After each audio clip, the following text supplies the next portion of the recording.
지금도 뭐 기자들하고 인터뷰는 가끔 하잖아요. 전화통화 네. 같은 거. 그런 데서 드러나는 톡톡 튀는 부분 같은 게 보이거든요. 네. 우리 눈에는 보여요. 그게 정치를 잘할 수 있느냐 못하느냐의 상당한 기준 중에 하나가 상상력입니다. 근데 그 윤석열 총장이 왜 누구를 만났다는 기사가 얼마 전에 나왔거든요. 나왔죠. 정대철 전 의원하고 김한길 전 대표인데 좀 의외였어요. 그걸 윤석열 총장 쪽에서 흘렸다면 이유가 뭘까요? 이유? 중도층 흡수죠. 중도층. 오늘은 많은 분들이 이제 궁금해하시는 윤석열 총장 얘기부터 시작해 볼까 합니다. 저 위원님, 네. 별의 순간은 일단 잡은 것 같은데 별이 이게 시간 지나면 또 떨어지잖아요. 그렇죠. 그리고 별이라는 게 사실은 뭐 본인이 잡았다. 그래가지고 그게 별은 계속 빛을 발광을 해야 되잖아요. 네. 그런데 그게 얼마나 유지될지 이런 것들은 사실은 본인의 정무적 역량 뭐 이런 것들 본인이 그걸 다 채울 수는 없으니까 주변 참모들의 도움 뭐 이런 것들이 절대적으로 필요하거든요. 근데 현재 윤석열 전 총장 주변에 그런 사람들이 있다는 얘기가 없어요. 비밀일 수도 있잖아요. 아니 비밀일 수도 있는데 그래도 그 본인이 이제 왜 정무적 감각이 없다 이런 얘기를 했었잖아요. 그러면은 이 곳곳에 그 지금도 뭐 기자들하고 인터뷰는 가끔 하잖아요. 전화통화 네. 같은 거. 그런 데서 드러나는 톡톡 튀는 부분 같은 게 보이거든요. 네. 우리 눈에는 보여요, 그게. 근데 제가 보기에는 지난번 뭐 검수완박에 대한 뭐 부패완판 뭐 이것도 그렇게 썩 훌륭한 조어 같진 않아요. 정무적으로. 그런 점으로 본다면 준비는 좀 덜 된 것 아닌가. 그래서 왜 여권에서는 자기가 검찰총장직을 이용해서 대선에 도전한다 이런 식으로 공격을 하잖아요. 제가 보건대는 그게 아니고 검찰총장 현직에 있어가면서 사실은 정치를 할 생각을 별로 안 하고 준비를 안 했던 것이 아닌가 오히려 최근 활동에서 저는 그런 걸 느끼고 있습니다. 아니 근데 이 검사들 중에서는 전 이분이 정치적이라고 느끼는 게 뭐냐면은 네. 나는 사람에게 충성하지 않는다 있었잖아요. 박근혜 네, 정부 네, 때. 그 다음에 국정농단 수사, 뭐 그다음에 조국 수사 이게 그냥 일반 검사들하고는 좀 다르다는 생각을 했거든요. 저는 조금 그 생각이 다른데 이렇게 봅니다. 예를 들어서 윤석열이라는 사람은 국정원 댓글 사건 수사 때 이미 입증이 됐듯이 본인이 이건 부당하다고 생각하면 그 윗사람의 지시를 그대로 따르지 않아요. 그렇죠? 그런 걸 보여줬잖아요. 그런데 그러다 보니까 수사 대상이 여당이라고 해서 뭐 멈칫거리거나 야당이라고 해서 뭐 달라들어서 훨씬 더 그 수사를 철저히 하거나 뭐 그런 사람은 아닌 것으로 보여요. 저는 그게 일반적인 검사들하고는 조금 다르긴 다르죠. 일반적인 검사들은 여권이라고 그러면 아무래도 몸살이잖아요. 그런 점에서 차이가 있었던 것이고 그거를 지금 국민들이 평가하고 있는 것이다. 이렇게 봅니다. 그러면은 이게 자체 발광은 어느 정도 인정하시는 것 같이 저는 좀 들리거든요. 그러나 이런 생각을 또 하게 되죠. 예를 들어서 작년에 추미애 전 장관이 계속해서 윤석열 총장을 핍박하지 않았다면 그리고 본인이 거기에 저항하지 않았다면 그러면 오늘날의 윤석열이 있을 수 있을까요? 없는 거잖아요. 그런 점에서 본다면 그걸 이제 반사체로 볼 것이냐. 그러니까 핍박에 대한 저항으로 지지율이 올랐다. 이렇게 볼 것이냐. 아니면 보통의 검사들이라면 핍박할 때 그냥 수용하고 말죠. 저항을 안 하고. 이제 그러니까 그걸 또 자체 발광으로 해석할 수도 있어요. 지금 여권에서는 그 윤석열 전 총장, 이제 전 총장이죠. 정치검사다 이렇게 비난을 하는데 일단 거기에는 동의하지 않으시는 것 같아요. 아니, 그거는 저는 이제 방송에서도 그 얘기를 하는데 팩트로서 뒷받침이 안 된다 이렇게 얘기를 하죠. 정치검사라면 오히려 한동훈 검사장이 며칠 전에 얘기한 적이 있잖아요. 만약에 우리가 여권에서 압박을 넣었을 때 그걸 그대로 수용하고 갔으면 아마 꽃길을 갔을 것이다. 이런 그 인터뷰 내용 한번 보신 적이 있을 텐데 그랬을 거예요. 실제 다른 검사들처럼 뭐 다른 검사들도 다 그런 건 아니지만 그 대부분의 검사들처럼 만약에 여권에서 이거를 이렇게 좀 해주세요. 야, 왜 살아있는 권력에 대한 수사를 합니까? 라고 했을 때 그걸 적당히 그냥 무마하고 넘어갔으면 윤석열 검찰총장 이렇게 총장 중간에 사퇴하는 일 없었겠죠. 사퇴 시점이 왜 지금이냐와 관련해가지고는 어느 언론에선 보니까는 대선 경쟁자 제거 차원에서 안철수나 뭐 오세훈이나 누가 되던 힘을 실어주기 위해서 지금 사퇴했다 이렇게 분석을 하는 기자도 있더라고요. 글쎄요. 그렇다면 본인이 아마 조만간에 뭔가 입장을 발표를 하거나 아니면 안철수 후보나 뭐 아니면 국민의힘 후보를 지원해야지 그 분석이 맞는 거죠. 그런데 엊그제 잘 아시지만 손경식 변호사를 통해서 입장을 밝혔는데 3, 4월 중에는 외부 활동을 안 할 것이다 이렇게 얘기를 했어요. 그렇죠. 네. 그렇다면 그런 분석은 이제 저는 틀렸다고 봅니다. 만약에 그 며칠 뒤에라도 윤석열 전 총장이 나서서 뭐 지금 반문 뭐 다 힘을 합쳐야 된다. 만약에 이런 메시지를 낸다면 그거는 그 분석이 맞았다. 이렇게 얘기를 할 수가 있는데 지금 현재 이 분위기로 볼 때는 뭐 그럴 것 같지는 않아요. 그러면 윤석열 총장의 사퇴 자체가 그 자체만으로 지금 재보궐선거의 변수가 된다. 여기에 대해서는 동의하지 않으시는 거예요? 아, 그거는 약간 좀 애매한 측면이 있어요. 예를 들어서 지금 엊그제도 보니까 뭐 세계일보 기자하고 또 통화했을 때 뭐 청년층의 분노, LH 투기 사태와 관련해서 이 얘기를 했더군요. 그 청년층의 분노라는 것이 결국 따지면 LH 투기 사태는 문재인 정부의 굉장히 아픈 부분이잖아요. 근데 그걸 계속 건드려요. 근데 건드린다고 해서 그걸 정치활동이라고 규정하기도 좀 애매해요. LH 투기 사태에 분노 안 하는 국민이 어디 있겠습니까? 그렇죠? 근데 활동으로 규정하기는 어렵지만 그럼 이거의 정치적 효과는 우리가 분석할 수가 있을 거예요. 왜냐하면 문재인 정부의 굉장히 아픈 이슈이기 때문에 그 아픈 이슈를 건드리면 상대적으로 야권 쪽에 좀 유리한 측면이 있겠죠. 그거는 우리가 효과 분석 차원에서 그렇게 얘기하는 것이 그럼 윤석열 전 총장이 의도를 가지고 일부러 야권을 도와주기 위해서 LH 투기 사태를 지금 이렇게 비판하고 있느냐? 네, 그러니까 뭐 전수조사하지 말고 땅을 보고 들어가라 그랬어요. 뭐 그렇죠. 아니 그거는 일종의 수사의 기법에 대한 조언 아닌가요? 그 기자가 먼저 전화해서 물어봤겠죠. 아니 물어봤겠죠 물론. 그러나 그걸 의도했다고 평가하기에는 조금 무리한 해석이 따를 것이다. 저는 그렇게 봅니다. 아까 어떤 기자가 그런데 윤석열 정 총장은 지금 이렇게 하늘에 두둥실 떠 있는 태양 같대요. 그러니까 네. 어떻게 컨택을 하려고 그래도 컨택할 방법이 없는 거야. 누구를 통해서 해야 될지 전화도 안 받고. 그런데 그게 이제 법조 기자들 출신 중에는 사실은 윤석열 전 총장하고 가까운 기자들이 좀 있어요. 있어. 그래서 누구누구 이름도 꼽을 수 있잖아요. 그런 사람 통하면 사실은 충분히 할 수 있어요. 그래서 엊그제 세계일보 기자 했다는 그 기자도 법조팀장을 했어요, 세계일보에. 그리고 지금은 뭐 법조팀에서 나가 있지만. 그러니까 윤 총장에 대해서 잘 알아요. 그리고 윤 총장도 그 사람의 존재, 그 기자의 존재에 대해서 아니까 그 기자가 전화했을 땐 받아주는 거죠. 대개의 경우 정치인이 그렇죠. 그러니까 아무 기자나 다 받아줄 수가 없는 것이 요새 기자 얼마나 많습니까? 맞아. 네, 그래서 아마 전화 통화를 다 하기는 어려울 것이다.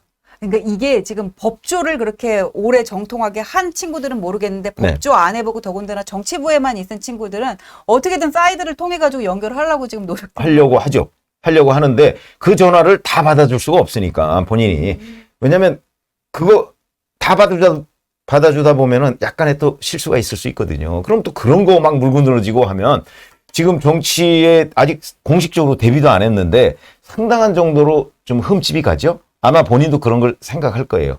정치부 기자가 질문하는 거와 그다음에 법조 출신 자기가 아는 기자가 질문하는 게 완전히 다릅니다. 그거 왜 다른지는 아시죠? 왜 달라요?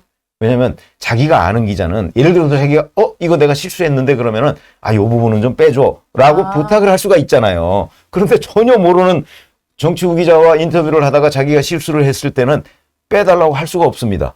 빼달라고 하더라도 안 들어줄 가능성이 있어요. 왜냐하면 그런 것일수록 기사는 되거든요. 기자의 입장에서 본다면.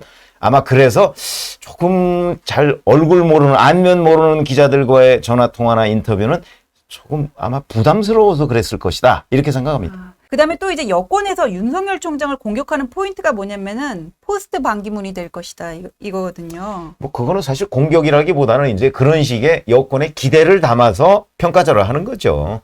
이제 반기문 전 유엔 사무총장과 윤석열 전 총장 어떤 차이가 있고 뭐 어떤 점이 같으냐 그건 뭐 이제 그 자체로서도 하나의 아이템이 저는 될 수 있다고 보는데 우선 가장 큰 차이는 결기죠. 결기라는 건 이제 흔히 권력 의지라고 얘기합니다. 맷집. 권력 의지라는 것인데 그러니까 이게 이제 사람의 스타일하고 관련이 있어요. 반기문 전 총장을 제가 개인적으로도 잘 알아요. 네. 뭐 이제 지역적으로도 뭐 이렇게 겹치는 부분이 있고 그래서 잘 아는데 거기시죠. 거기는 결기는 없거든요. 이 권력 의지는 약해요. 점잖으시기만 하세요. 아니 평생을 외교관만 했으니까 외교관이라는 거 잘 아시지만 제가 또 외무부도 옛날에 출입한 적이 있습니다. 그래서 이제 외교관 그 성향에 대해서 제가 잘 아는데 외교관은요 원래 왜 외교관을 혹평하는 말 중에 이런 게 있습니다. 나라를 위해서 외국에 가서 거짓말을 하는 사람. 그렇죠? 왜냐하면 대한민국의 사정이라는 걸 뻔히 아는데 예를 들어서 미국에 가서 예를 들어서 박동선 사건 같은 게 터졌을 때 박동선 사건을 옹호할 수밖에 없어요. 그렇죠? 그거는 본인의 소신과는 무관하게 대한민국의 그 일종의 대리인이니까 그럴 수밖에 없어요. 그럼 그게 이제 거짓말이 될 수가 있는 거잖아요. 그런 점에서 본다면 그런데 아주 능한 분이에요. 저 반기문 전 이제 총장은. 제가 뭐 그런 사례도 들고 있어요. 왜냐하면 노무현 정부 때 제가 정치부 차장으로서 데스크를 했었는데 그때 직접 쓴 기사가 생각이 나요. 신년 업무 보고를 하는데 반기문 외교부 장관이 노무현 대통령, 그때 노무현 대통령이 일종의 반님은 어떠냐 뭐 이러고서 대통령 된 사람 아니에요. 그런데 거기에 어떤 노무현 대통령의 이 외교적 업적에 대해서 정말 거의 우리가 볼 때 야 이럴 수도 있나 싶을 정도로 칭송을 하는 거예요. 그래서 저희가 그 기사를 썼던 기억이 있어요. 그럴 정도로 이 어떤 외교적 언사, 흔히 얘기하는 우리가 이제 립서비스라고 얘기하잖아요. 그런 데에는 아주 탁월한 재주가 있는 사람이에요. 반기문 전 총장. 근데 그런 사람은 뭐 정치에서 때로 그런 게 필요할 때도 있고 아니면 그렇게 하는 것 자체를 정치에서는 좀 권력 의지가 없고 그냥 뭐 갈 때처럼 왔다 갔다 하는 것 아니야? 이렇게 비판할 수도 있고 그건 동전의 양면이라고 생각해요. 어느 면을 보느냐에 따라서 다르다. 그런데 우리가 객관적으로 보면 권력 의지라는 측면에서 본다면 윤석열 전 총장과 지금 반기문 전 총장은 비교를 할 수가 없을 정도로 저는 윤 전 총장이 훨씬 월등한 것으로 지금 분석이 된다. 여기까지는 말씀을 드릴 수 있을 것 같습니다. 근데 그 반기문 총장은 그 탄핵 상황이라는 또 특별한 그런 것도 있었거든요. 특별한 요인이. 네네. 그럼 이회창 총리하고 윤석열 총장은 어때요? 이회창 전 총재요. 이회창 전 총재도 권력 의지는 분명히 있었어요. 있었고. 그런데 이제 거기는 이회창 총재 주변을 주로 이 경기고등학교 출신과 서울법대 엘리트 출신들이 완벽하게 장악하고 있었어요. 네. 그래서 거기에 웬만한 다른 이 여의도에서 잔뼈가 굵었다는 사람들이 별로 접근이 잘 안 돼요. 아, 무슨 약간 특권의식 같은 게. 뭐 그런 것들이 있어요. 제가 1997년에는 제가 이제 이인재 경기도지사 진영을 취재를 했고 2002년에는 이해창 총재 진영을 제가 취재를 했는데 그때 저도 아주 그걸 많이 느꼈어요. 아, 여기는 왜 이렇게 뭔가 왜 흔히 우리가 뻣뻣하다고 그러잖아요. 원래 관료 출신들이 다 그렇잖아요. 근데 관료 출신 중에서도 정치를 하겠다고 마음먹은 관료 출신들 중에서 상당 부분이 정치인 정말 뺨치게 이 능수능란한 사람들이 있어요. 근데 그런 점에서 본다면 이회창 후보, 2002년 이회창 후보, 97년은 뭐 더욱더 마찬가지고 그때는 너무나 이 정치권에 대한 이해가 부족합니다. 그걸 제가 이제 당시 경기도지사한테 들었는데 이인재 지사는 이렇게 표현을 해요. 그 사람은 정치적 상상력이 부족한 사람이다 이렇게 얘기하거든요. 정치를 잘할 수 있느냐 못하느냐의 상당한 기준 중에 하나가 상상력입니다. 정치는 좀 상상력이 풍부해야 돼요. 아. 그런 점에서 예를 들어서 뭐 이런 거 한번 생각해 보세요. 1997년 이제 대선 때 이른바 DJP를 했잖아요. 네네. 그런데 DJ라는 사람이 이 516 원조라는 JP라는 사람과 손을 잡을 거라는 거는 아무도 예측하지 못했어요. 근데 DJ는 그걸 만들어내잖아요. 그때 반신반의했어요, 기자들도. 그 둘이 손잡는다고 해서. 이런 것들이 바로 정치적 상상력의 결과다, 이렇게 봅니다. 그러면 그 정치적 상상력이 가장 풍부한 법조인 출신 정치인은 누구예요? 글쎄요, 저희가 볼 때는 그거는 역시 배워야 돼요. 네, 저는 배워야 돼. 누가 제일 잘 배웠어요? 처음부터. 근데 그렇게 본다면 저는 홍준표 전 대표의 이제 자꾸 막말 얘기가 나와서 이제 공격을 많이 받잖아요. 근데 정치적 상상력 부분은 홍준표 전 대표는 제법 있는 편이고 지금 오세훈 서울시장 후보 같은 경우 예. 거기도 비교적 있는 편이에요. 아. 그런데 이제 정무적 감각이라고 하는 거 지난번 무상급식 때 네. 뭐 이런 데에서 몇 번 이렇게 좀 오판을 했죠. 이제 그런 점이 있고 법조인 중에서는 그래도 뭐 정무적 감각이 있는 사람들 좀 있어요. 민주당에도 있을 거예요. 뭐 정무적 감각이 있는 사람들이 뭐 좀 유연한 사람들이 주로 이제 그런 쪽인데 그런 점에서 본다면 지금 쫓겨났긴 했지만 금태섭 전 의원 같은 사람도 비교적 정치적 상상력이 있는 것으로 보여요. 왜 그러냐면 안철수 대표하고 정치를 같이 했다가 사실은 둘이 헤어졌다가 이번에 또 경선을 같이 하고 그랬잖아요. 그거는 정치적 상상력이 없이는 힘든 일이거든요. 아. 왜냐하면 한 번에 서로 헤어지고 비판하고 그러다가 나중에 어떤 정치적 상황이 변하니까 다시 또 합칠 수 있다. 이런 거는 저는 상상력의 결과로 봅니다. 아, 근데 그 윤석열 총장이 왜 누구를 만났다는 기사가 얼마 전에 나왔거든요. 나왔죠. 정대철 전 의원하고 김한길 전 대표인데 좀 의외였어요. 의외죠. 저는 만났다면은 국민의힘 쪽에 누구 어느 인사일 거라고 생각을 했는데 그거는 만나면 이유가 있을 것 같아요. 그 이유는 아마 그걸 누가 흘렸을까 뭐 이런 생각이 그쪽에서 들어요. 흘렸겠죠? 김한길 뭐 정대철 쪽에서. 그랬을 수도 있고 아마 윤석열 전 총장 쪽에서 흘렸을 가능성도 저는 있다고 봐요. 그걸 윤석열 총장 쪽에서 흘렸다면 이유가 뭘까요? 이유? 중도층 흡수죠. 중도층. 나는 국민의힘이 시키는 대로 하는 사람이 아니야. 그것처럼 아주 그 완벽한 증거가 어디 있겠어요. 그렇죠? 국민의힘 사람은 안 만나고, 그렇죠? 안 만나고, 오히려 민주당 사람을 만났다?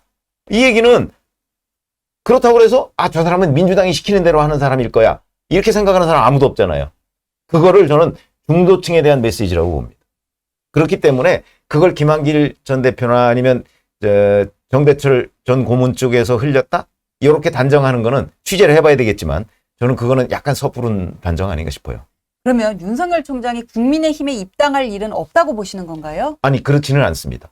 그렇지는 않지만 현재 국민의힘과 뭔가 한 통속인 것처럼 유권자들한테 비치는 거는 피하고 싶은 거죠. 그러면 이번 재보궐선거에서 윤석열 총장은 일단 아무런 역할을 안 할 것이다. 뭐 이렇게 볼 수 있겠네요. 저는 사실은 해야 된다고 보는 입장입니다. 개인적으로는. 근데 이제 그거야 뭐 본인이 판단할 문제죠. 근데 그 엊그제 그 손경식 변호사를 통해서 얘기한 거는 외부 활동은 없다. 다만 SNS는 혹시 필요성이 있다면 구축을 할 것이다. 이런 식으로 얘기해서 그거는 이제 어떤 형식으로든 재보선 전에 공보 활동을 좀 할 것으로 보여요. 근데 그렇더라도 직접적으로 야권 후보를 돕는 거는 안 하지 않을까. 저는 엊그제 손경식 변호사 그 입장문 이렇게 보면 거기에서 아, 직접적으로 돕는 일은 안 하겠구나. 그래서 아까 제가 말씀드렸잖아요. 이제 LH 투기 같은 걸 비판을 할 수는 있겠다. 그러면 그게 결과적으로 야권 후보에 도움이 되는 활동 아니겠어요?